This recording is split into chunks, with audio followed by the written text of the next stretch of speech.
Welcome, friends, to the final episode of Bearcats Unlimited. Alongside Aidan Riggs, Chase Younts, I'm Ethan Herzog. And a lot of things happened this weekend, as you can probably see in our eyes. We are very, very tired.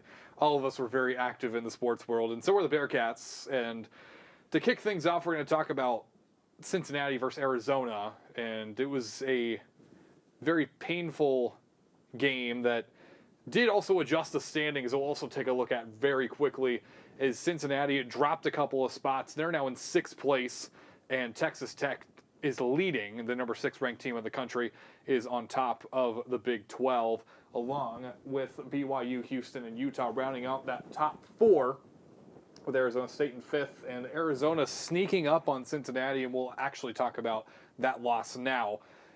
And it was, I think, embarrassing comes to mind, but also just, I don't even know how to describe this. Aidan. I think disappointing is the best way to put it. I mean, Cincinnati felt like this was an opportunity for them to really establish themselves in the Big 12, and they go out and lose 30-24. Of course, you're missing a couple pieces. Evan Pryor was out, along with Caleb Goody. You had to have Tawi Walker step up. He had 119 yards for the Bearcats, his first 100-yard rushing performance as a Bearcat. You also had the freshman Zion Johnson step up, and he had a 42 yards and a touchdown. He kind of filled that role as the explosive running back. But Brendan Sorsby really wasn't there for him this week. He only had 154 yards in the air, and he had 2 interceptions. And also Joe Royer, he never said his name at all on Saturday. He had 1 catch for 12 yards. Defense was really questionable as well, too. They got some pressures on Fafita, but he also escaped a lot, too. And the corners are just playing way too far off the ball. When he got to 3rd down, it was 3rd and short yardage, playing 10 yards off the ball, giving them way too much space to work with, and ended up biting the Bearcats in the end. The Bearcats, one of the best first-half teams in the country,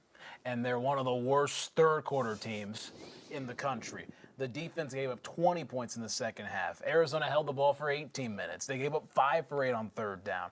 Arizona scored on every single possession. The off coverage did not make any sense whatsoever, especially when you're blitzing and Fafita has so much time to just make a play on that one. They got gashed in the pass. The run game, 181 yards for the Wildcats on the ground. They got beaten every which way possible. Tough one. And coming into this game against BYU, Sorsby, the last couple of games, he was 26 of 61, 375 total yards, 2 through the air, 1 on the ground, with 3 interceptions and 1 sack. It's a struggle, and you have to wonder how this team's going to respond and what the standard might be for these Bearcats. It's really strange because now it's back-to-back years where Brendan Sorsby, once we've reached the month of November, it's kind of just wheels have fallen off. It just hasn't looked like the same quarterback at all. We saw him in the beginning part of the year. Whenever he was struggling, he was using his legs, and his legs were keeping him in the game.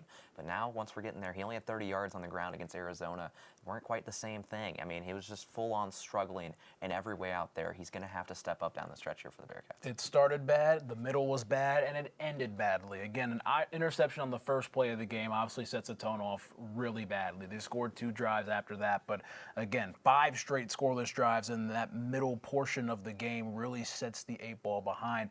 And then Sorsby also got injured. Don't know exactly what it was, but he was just one-dimensional. Again, talking about the running ability, wasn't able to take off and make some of those plays with his legs, really had to rely on his arm, was pushing a lot of things down the field against a tough secondary. 2 interceptions on Saturday. And it's going to be really tough heading into a big game against BYU towards the top of the standings in the Big 12. Probably the biggest game for the Bearcats this season and the biggest game for Brendan Sorsby coming up as BYU leads the all-time series 3-0. The first time they met was in Provo in 2015. The Bearcats would lose that one. And the last time they were at Nippert was in 2016. And the Bearcats and Cougars have played once since both teams have entered the Big 12 conference. It's going to be a massive game with a massive crowd and a even bigger audience on Saturday. Yeah, I mean, you're looking at it. This is a recharged BYU team that took down TCU on Saturday night. They lost to Texas Tech 2 weeks ago in embarrassing fashion in front of a large national crowd. It starts with Bear Bachmeier throwing for nearly 220 yards a game, 13 touchdowns, 4 interceptions. They have a good run game with L.J. Martin, 2 really good receivers out there, and a tight end who can stretch the middle of the field. Their defense, 25 sacks, 14 interceptions, 3 pick sixes. If Brendan Sorsby does not clean it up, there could be a lot more coming Saturday night. And you mentioned it earlier, it's national broadcast. You're on the main Fox at 8 p.m. primetime slot, and we're going to be honest, there's not a lot of great football games this week. This is one of the only big ones that's on the entire slate. You got big noon kickoff coming to town, too. The entire nation's going to be watching this game, trying to see what Cincinnati has. And it's a moment for Brendan Sorsby to show he's still got it. Back-to-back years where once he's got to November, as I said earlier, the wheels have kind of fall off. But now, if he can step back up and lead this Bearcats team to a win, every idea about him is going to change. The Bearcats are, in fact, 1-0, or 0-1, excuse me, when Big Noon comes to Cincinnati. Last time they were here was in 2023 when they lost to Oklahoma. Now we are going to change gears and look at the projected bowl games for Cincinnati. There's 5 of them that we could find, and some of them are included here as they will face off potentially against Kentucky, NC State, UConn, or Tulane, but a couple of interesting matches that could conspire later in the year. Those are some wild matchups when you look at them. I mean, as a Kentucky fan, can't believe we're even talking about Kentucky getting into a bowl game. When you look at that bottom half, though, UConn, Liberty Bowl, also Tulane potentially in the Liberty Bowl, some old American Athletic Conference matchups there, and an American stadium as well down in Memphis. So it's going to be real interesting to see where the Bearcats do end up falling. 7 wins in this one is an improvement from the last 2 years, but they want more. They want to be in one of those marquee bowl games potentially down the road. The old saying is, they're saying there's a chance. The Bearcats still have a chance to make the Big 12 championship. A lot of things have to happen for them, but again, they have a big game Saturday, take care of business. Hopefully they worry about those bowl games once we hit the postseason and maybe a trip to Dallas. Lots of moving parts for the Bearcats coming up down the stretch, but we are going to change our gears and head into the volleyball court. Our next segment involves Lily Gillespie, and we spoke to her after the break. What did you play in basketball? I played 1 year of AAU, and then after that, I was like, it was just a lot of running, and I was like, this is not my thing. Hi, I'm Ryan Blaney, a third-generation race car driver, and we dedicate a lot of our time to going as fast as possible. But when my grandpa was diagnosed with Alzheimer's, it was a very unexpected bump in the road for us. It's important to notice if older family members are acting differently, experiencing problems with their memory, or having trouble with routine tasks. Early detection of Alzheimer's can give your family time to explore support services, make a plan for the future, and access available treatments. If you or your family are noticing changes, it could be Alzheimer's. Talk about seeing a doctor together. We said we'd never give in to a meltdown. Mariella! Never leave the house looking, well, and never let them out of our sight.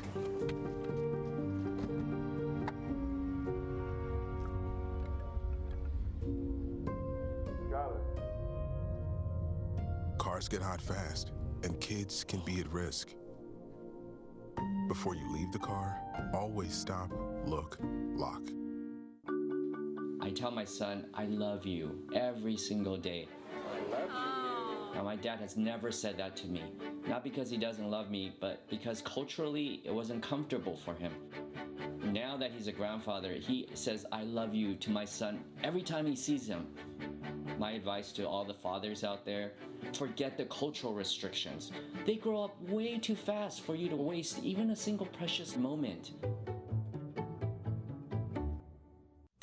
Emma, did you hear?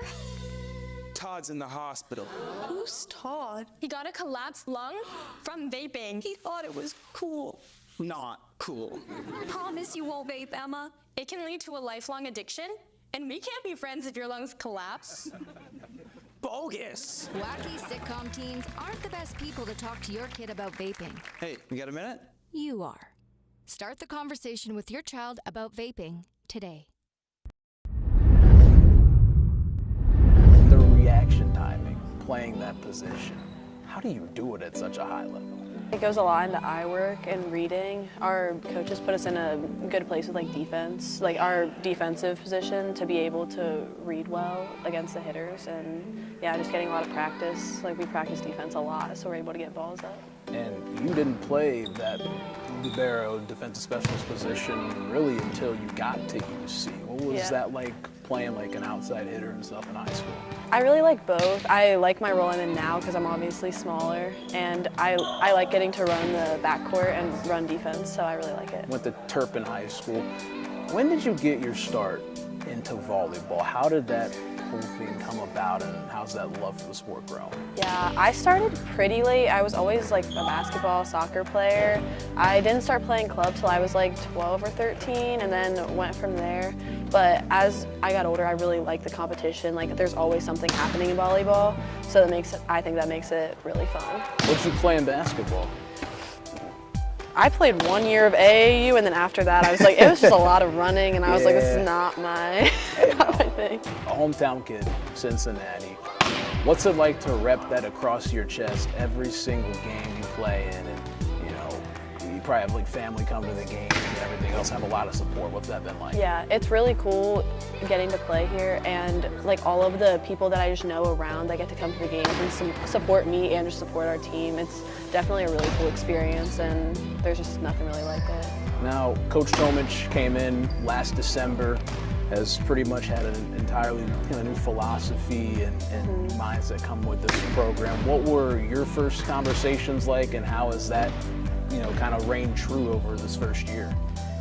I think that her coming in has been a really good thing for us, and especially like for our culture, like our team culture. Like some of these wins we've been pulling out and sets we've been pulling out, we wouldn't have been able to do without her coming in. And yeah, she just really gives us the freedom to like play how we want to play and like figure things out. And it's just really refreshing, and I really like to play for her. Who are some of your teammates that you'd say you have a pretty good connection with on the court, and some of your maybe best friends off the court are?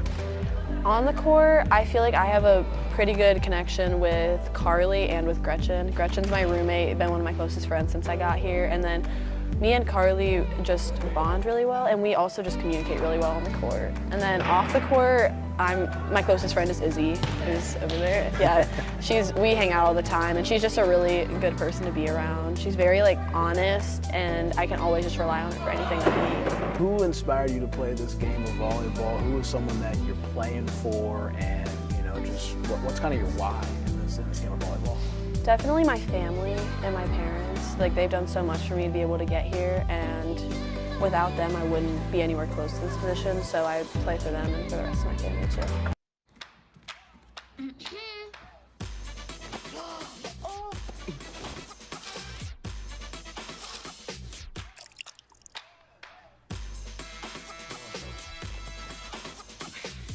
You're not gonna get it all right. Just make sure you nail the big stuff. Mama! Like making sure your kids are in the right seat for their age and size. Get it right at nhtsa.gov/the-right-seat.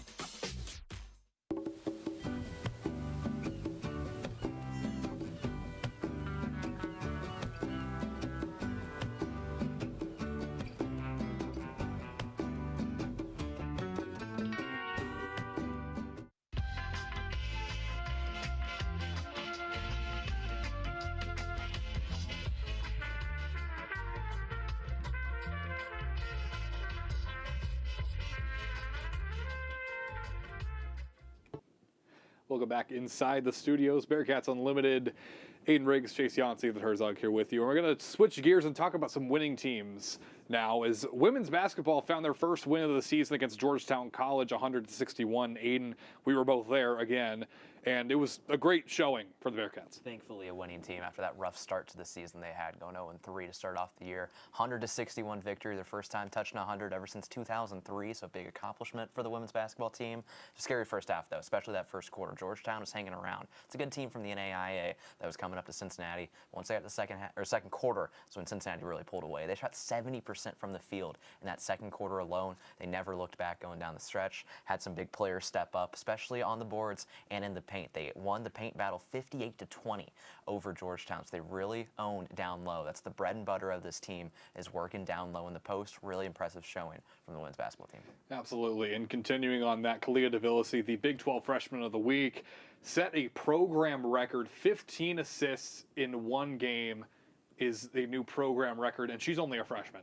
Top player in Maryland coming out of her recruiting class, is just a star-studded player, a 3-level scorer, phenomenal player personality and just really exciting to watch. I mean, it is a different look Bearcats team than what we saw last year. They had so many transfers come in. They had such a good recruiting class. Not even everyone's playing. This is an injured team right now. They're playing with only around 9 to 8 girls right now, and the big one, Dee Alexander, is going to be out until conference play. So having DeVilliers step up like she has, being a freshman, is really impressive so far.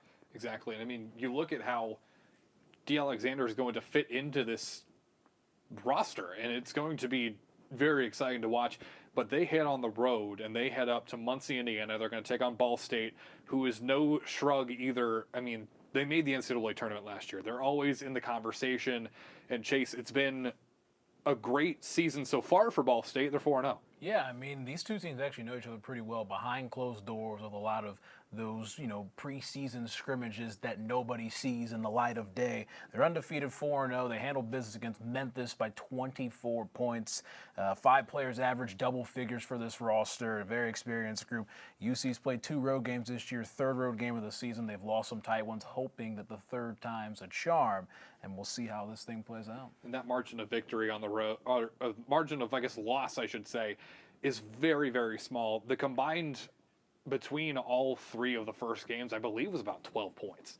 It was not that this team isn't good. It's that they're playing very good teams that are challenging the Bearcats as well. Lehigh and St. Joseph's all play 5 out.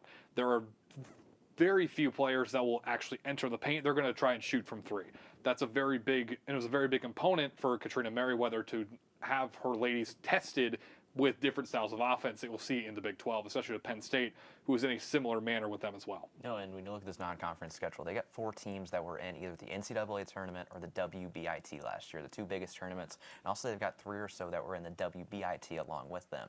So this is going to be a tested team once they get to Big 12 play. You talk about the 3-ball. How about Maya Perry, though, the transfer from FAU that's been owning the outside of the arc so far this year? She's averaging 4.3 threes a game. That leads the Big 12. She's also the leading scorer for this Bearcats team. A great addition so far for this team. Absolutely. And I mean, the way that she shoots is something that the Bearcats have been missing. They're married to that dribble drive. However, when they can shoot that 3, they will. But we are going to switch our focus from the hardwood to the diamond. We spoke with Coach Jordan Bischel, and we'll see what he has to say after the break.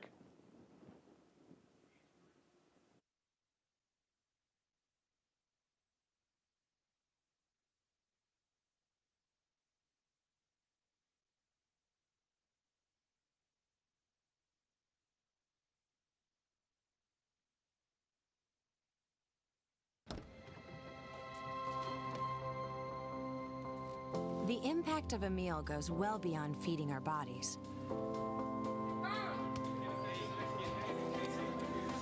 Because when people are fed, futures are nourished. Everyone deserves to live a full life. And with your help, together we can end hunger.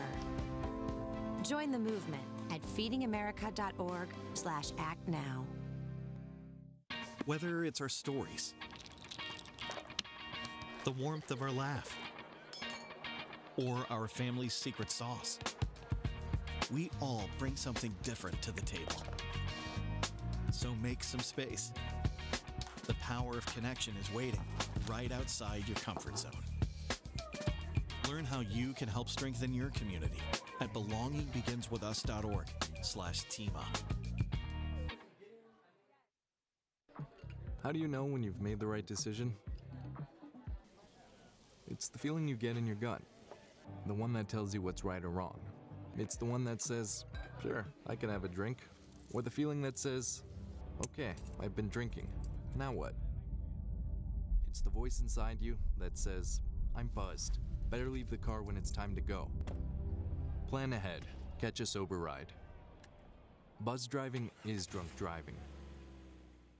Life's daily battles are not meant to be fought alone. We're not powerless, so long as we don't lose sight of what's important. Don't be afraid to seize that moment to talk to your friends. Cloud, you okay? Because checking in on a friend can create a safe space. The first step on our new journey. You coming? Reach out to a friend about their mental health. Seize the awkward. It's totally worth it. What was the secret to back-to-back 30-win seasons in your first 2 years at Cincinnati?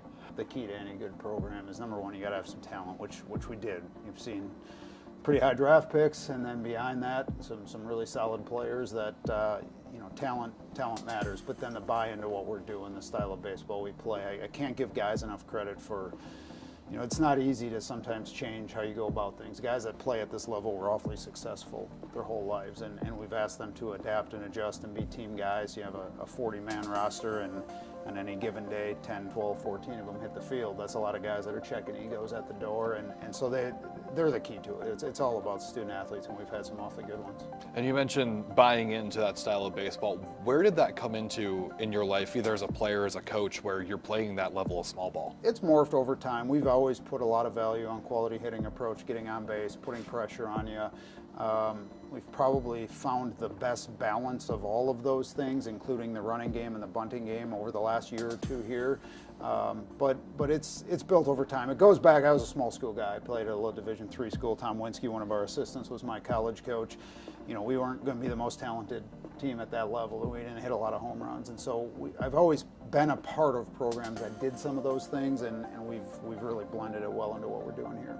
And we saw a lot last year. I mean, we had one of the best teams in terms of walks last season. Who are some of these returners that we should be looking out for coming in the season? Yeah, the guy who's made a huge jump that played every day, but I think is going to be even better this year is Charlie Niehaus. Charlie was our starting shortstop. Did some good things. Had a really good redshirt freshman year, but it looks even better this fall. You're going to see a jump out of him. But then behind the plate, you've got Jack Natilli, who is one of the top catching prospects in the country. Potential first, second, third round draft pick. So he's a real anchor in the middle. Derek Pitts and Quentin Coates were two freshmen who the second half were starting, in regional play. They were everyday players for us, so we expect them to take a nice jump as sophomores. Now, talk about some of the newcomers. I mean, a lot of new signings coming in, especially over the last couple of days. Who are somebody we should be looking out for? Yeah, two transfer hitters, Jackson Smith and Conlon Daniel, both play the middle of the diamond. Conlon in center field and Jackson second base shortstop. They're really athletic and play our style. They can steal bases, they can bunt, they're going to get on base. And then there's a pretty big pool of transfer pitchers. Logan Knight was probably the best of the bunch this fall. Transferred from North Dakota State, actually beat Kansas in a regional, so I guess he's 1-0 in the Big 12, right? Good place to start. But had a great fall for us. We'll probably pitch behind Nate Taylor in that Saturday role on the weekend. He's really jumped and popped. There's a long list, but those are a couple I would highlight. Now, the players have really bought into your style of baseball and the environment that is the 10 games mantra. How about the students? The student atmosphere has been great. I mean, the fans have really rallied around you. How do you feel about all of that here in Cincinnati? Yeah, last year was, and not that the first year didn't have some good things, but last year that student section really started to fill here over on the first base side. And I can't speak to how valuable that is to our team and our program. It brings energy. I'm sure it bothers the other team. But I think for those students that came out and watched us, I would think most of them would say they really enjoyed the experience. There's energy in the dugout. We play with energy on the field. We play fast. And I think the first thing I would say is get out here and watch it because it helps Cincinnati baseball win. That's the selfish part. But I think for those students that come out, they walk out saying, man, that was fun. Let's do that again. And so we need that group out there, and we're going to promise to put on a high-energy show out there. Yeah. Final question for you. Where do you see this program going in 5 years? I really think we're just getting started. And that doesn't mean we're going to play in the World Series every year or win a national title. I'm not saying we can't do those things, but it's hard to do. Making a regional is going to be about the top half of our league, which is in and of itself challenging. It's 14 good programs.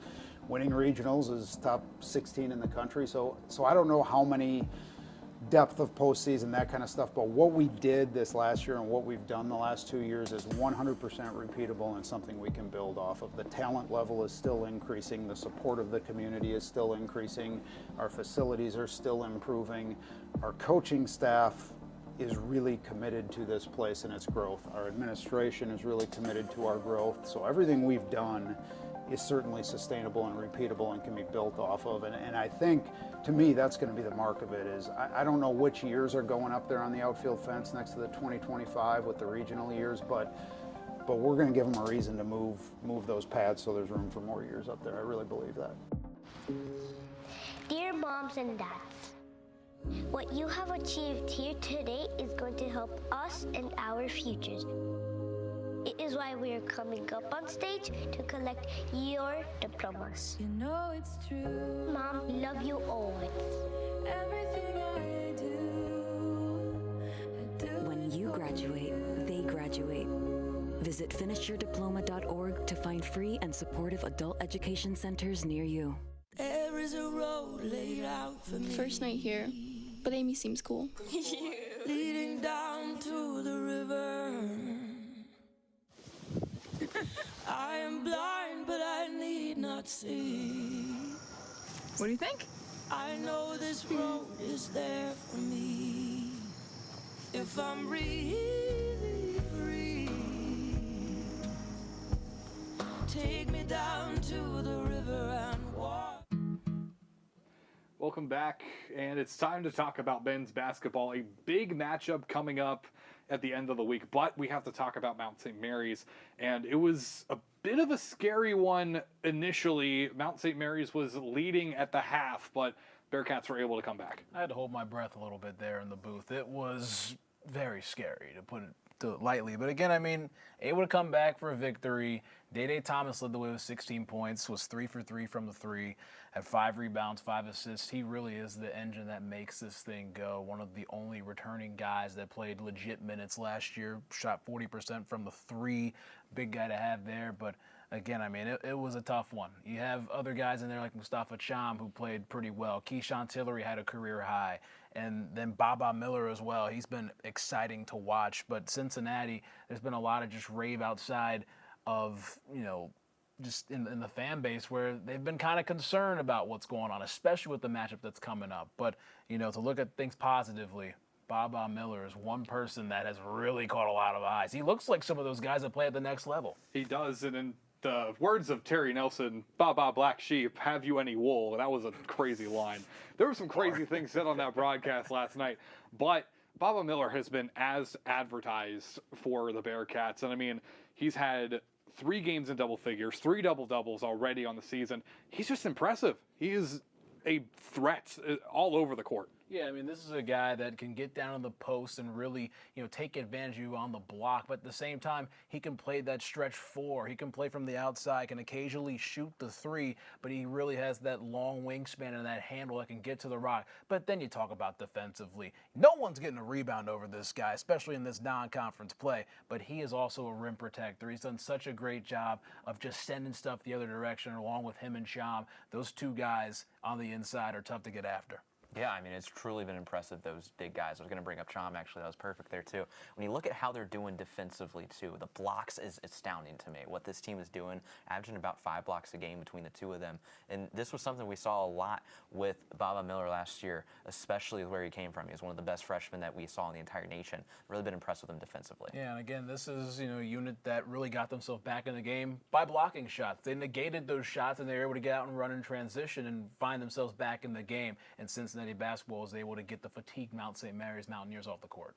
And it's going to be a big test as well. Coming off the win against Mount St. Mary's, they're going to take on the Louisville Cardinals, a number 6 team in the country, a dangerous Cardinals squad down at a neutral site. It's going to be a big one. I got to take a big, deep breath here before I think about this matchup. This is the number 6 team coming into Cincinnati. It's not a home game. It's a neutral site game, even though it's in downtown Cincinnati.